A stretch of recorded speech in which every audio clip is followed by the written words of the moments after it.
everybody, I'm Kombucha Kev, and with this video we're going to make hard kombucha. So this is a really easy recipe to make. If you know how to make kombucha already, there's really only one step added. So yeah, it could be fun to try out. For this, I'm just going to do two 1-gallon batches opposed to my usual 5 or 6 gallon fermenters. And really, the primary fermentation, you'll start out the exact same way you normally do. So you'll start out by adding in your starter kombucha.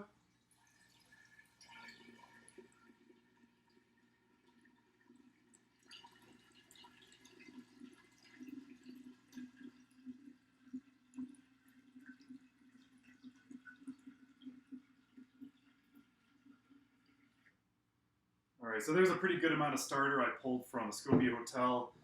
I'm going to get this one too real quick. Alright, so here's my 2 gallons with starter.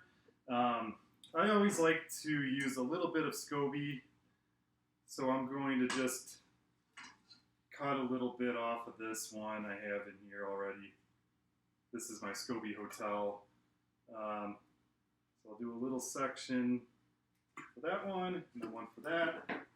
And then really it's just adding your sweet tea. So I've already made a batch in here. I'm just going to pour it in.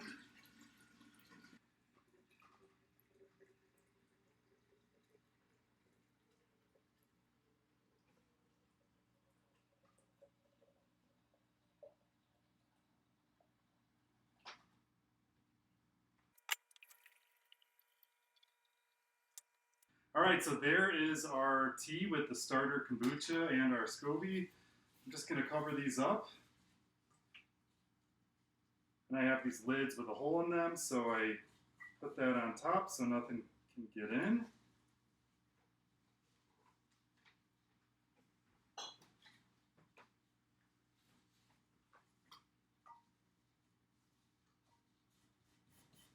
So I'm going to let these ferment as I normally would for the primary fermentation.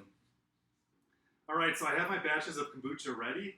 So the next step is to move to the secondary fermentation. And this is the step that makes this hard. And it's the step that's different from when you're brewing a typical batch of kombucha. So with this step, you'll be adding champagne yeast, or you could use any kind of wine yeast. It'll just produce different flavors. But what I like is this Red Star. It says Premier Blanc. It's a champagne yeast. And what I've already done is I've started the yeast up. So what I've typically done is do 1 cup of warm water, 1 cup of sugar, and then 1 teaspoon of the yeast. But I've been reading online that some people say you don't want to have a full cup of sugar in here when you're activating the yeast. So what they suggested is doing 1 cup of water, 1 teaspoon of the yeast, and then just 1 tablespoon of sugar, just to get the yeast activated again. And then you'll add the sugar in when you add your yeast slurry in. So that's when the 1 cup of sugar will come into play. So I did both. So I did 2 of that first way I mentioned and 2 of the second way.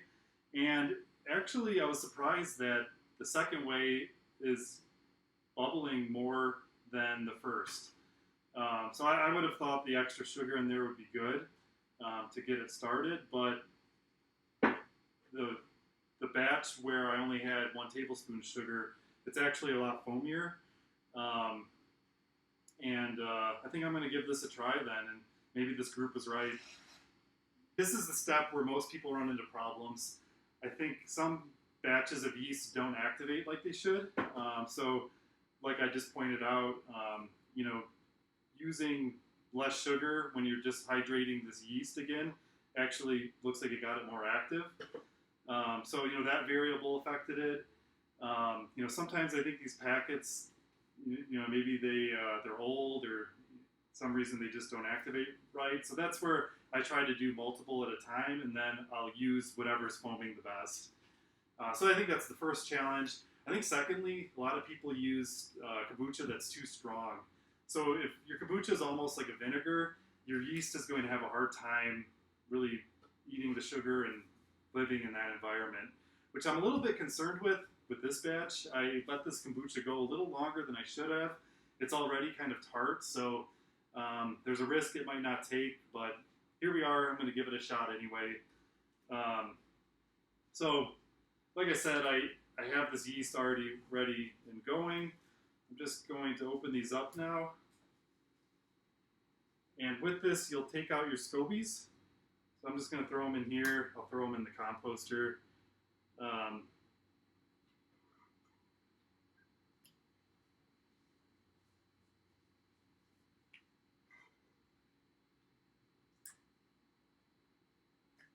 So those are all set. I'm going to pour these in.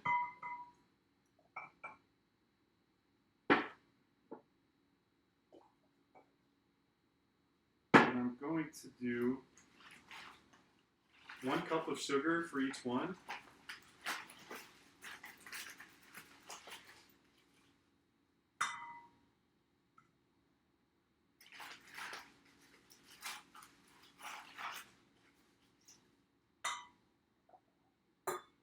I might do just an extra ½ cup or so for each one.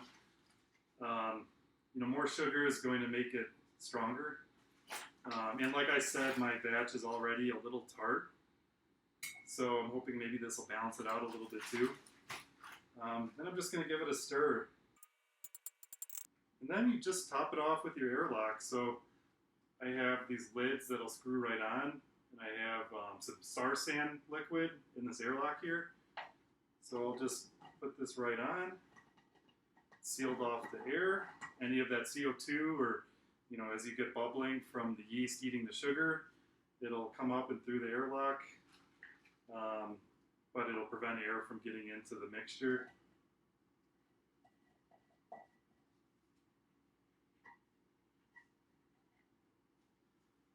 So that's about it. Assuming the yeast takes hold, like I said, I'm a little concerned that the kombucha might be too strong, so it might not. I'll know if it's going well because over the next couple days, this will start foaming and bubbling pretty vigorously with this yeast. So that's the sign I know that it's working.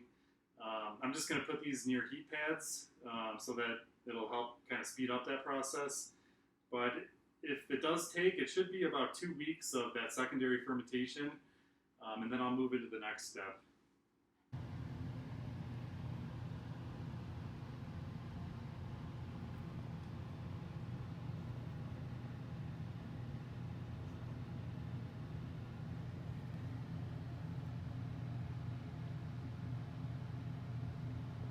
Okay, so it's been about 2 weeks since I put the champagne yeast in here with kombucha and a little extra sugar and sealed it up with this airlock.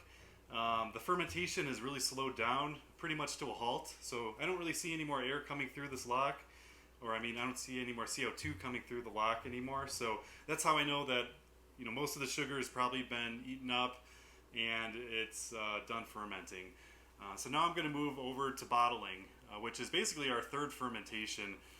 So I've cut up some fruit here that I'll put in each of the bottles to not only build the carbonation in the bottle, but also allow this yeast to keep feeding on sugar and making more alcohol. So one thing you could do differently is you could put your fruit within the secondary fermentation. So the benefit with that would be you would bottle it up, and when you go to drink it, you don't have a bunch of fruit chunks floating around. I'm curious, if it ferments any differently, if it produces more alcohol, if the fruit's in the second or the third. I'm really not sure, but I'm going to do it this way with fruit in the bottle. So I have some raspberries, blueberries, and ginger. I'm just going to do kind of rough estimates, kind of like a tablespoon of each.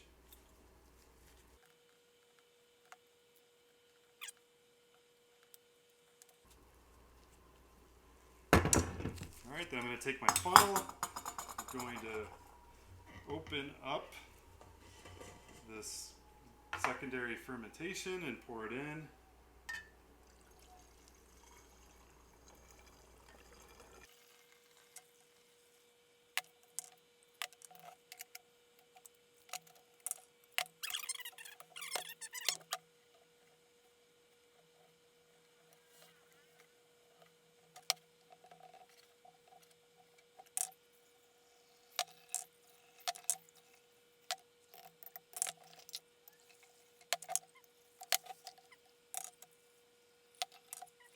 right, so they're all bottled up. So this is the third fermentation and the last. So once this process is done, they'll be ready to drink. All right, so I let my third fermentation go a couple days to build the carbonation in the bottle, and then I threw it in the fridge. I haven't had a chance to do a video in a while, so I've actually been drinking my hard kombucha, and it turned out really well. So this one's already been opened, but I'll do a little bit of a pour so you can see what it looks like. With the champagne yeast, it produces a lot of carbonation, so even though this has been opened, it's, you know, a lot of foam and head on this kombucha. So a little bit of what it looks like. It tastes really good. It's not like you taste the alcohol or anything. It's really smooth. It tastes like kombucha, a little bit sweet. A lot of people wonder what their alcohol percent is within their kombucha. So if you had beer or wine, you'd be able to use this hydrometer, and basically you fill this beaker up with the solution, measure the initial gravity before you let it ferment, and then you measure the gravity after it ferments. So you're basically measuring the sugar that was eaten by the yeast. What's different with kombucha is the bacteria within the kombucha, which basically would consume some of the alcohol that's produced. So in short, it's not an accurate way to measure the alcohol in kombucha, so I don't even bother measuring it or using this with kombucha.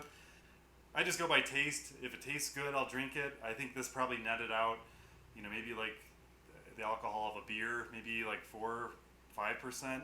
Hard to say, but yeah, I really enjoy drinking it, so feel free to try it out. Cheers.